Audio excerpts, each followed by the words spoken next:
السلام علیکم ناظرین، امید کرتا ہوں آپ تمام لوگ خیر و عافیت سے ہوں گے۔ ہمارا آج کا واقعہ حضرت لوط علیہ السلام کا واقعہ ہے۔ حضرت ابراہیم علیہ السلام کے زمانے ہی میں ایک دوسری بستی میں اللہ پاک نے حضرت لوط علیہ السلام کو اپنا پیغمبر بنا کر بھیجا۔ حضرت لوط علیہ السلام کی قوم کے لوگ بڑی بے شرمی کے کام کیا کرتے، چوری، ڈاکہ زنی وغیرہ۔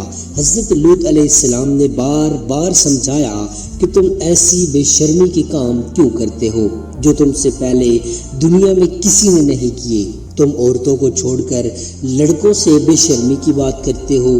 ان کی قوم والوں کو اور کوئی جواب نہیں آیا تو کہنے لگے کہ لوط اور اس کے گھر والوں کو اپنے گاؤں سے نکال دو، یہ بہت پاک بنتے ہیں۔ حضرت لوط علیہ السلام نے پھر سمجھایا کہ دیکھو، جو کچھ میں کہتا ہوں تمہاری ہی بھلائی کے لیے کہتا ہوں۔ میں تم سے یہ نہیں کہتا کہ جو کچھ میں تم کو نصیحت کرتا ہوں اس کے بدلے میں مجھے کوئی پیسہ یا مزدوری دو، بلکہ اس کا بدلہ تو مجھے اللہ تعالیٰ دیں گے۔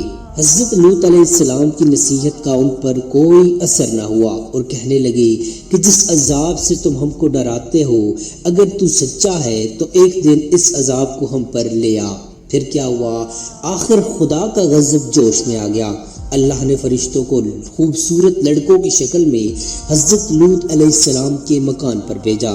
حضرت لوط علیہ السلام نے جب لڑکوں کو دیکھا تو بہت غمگین ہوئے کہ یہ لڑکے میرے پاس مہمان آئے ہیں اور میری قوم کے لوگ ان کو پریشان کریں گے۔ کہنے لگے آج کا دن میری مشکل کا دن ہے۔ حضرت لوط علیہ السلام کی قوم کے لوگوں نے خوبصورت لڑکوں کو ان کے گھر پر دیکھا تو دوڑتے ہوئے آئے، کیونکہ یہ لوگ پہلے ہی سے برے کام کرتے تھے۔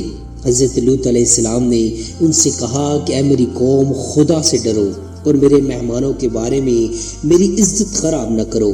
تم میری لڑکیوں سے شادی کر لو، کیا تم میں کوئی بھی بھلا مانس نہیں؟ وہ بولے کہ تم کو معلوم ہے کہ تمہاری بیٹیوں کی ہم کو ضرورت نہیں ہے، جو کچھ ہم چاہتے ہیں وہ تم کو معلوم ہے۔ حضرت لوط علیہ السلام نے کہا کہ کاش مجھ میں تمہارے مقابلے کی طاقت ہوتی یا میں کسی مضبوط قلعے میں ہوتا۔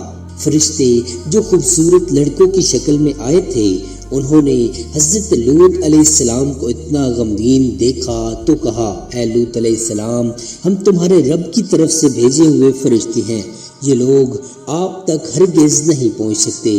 آپ رات کے اندھیرے میں اپنے گھر والوں کو لے کر اس بستی سے چل دیں اور کوئی شخص پیچھے مڑ کر نہ دیکھے، مگر اپنی بیوی کو چھوڑ دینا، کیونکہ وہ کافرہ ہے، اور جو آفت اس بستی پہ آنے والی ہے وہ اس پر بھی پڑے گی۔ اس بستی پر صبح کے قریب اللہ کا عذاب ہوگا۔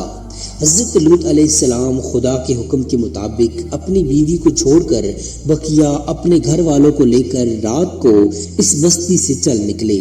صبح کے قریب اللہ کا عذاب آیا اور اس بستی پر پتھروں اور کنکروں کی بارش شروع ہوئی۔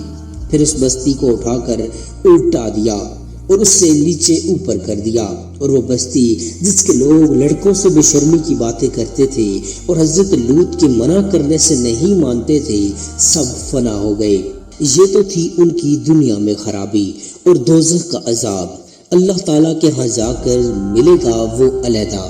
اللہ تعالیٰ ہم سب کو ایسی بے شرمی کی باتوں سے محفوظ رکھے کہ جس کی وجہ سے اس قدر سخت عذاب آیا کہ زمین کو بلند کر کے الٹا پلٹا دیا گیا۔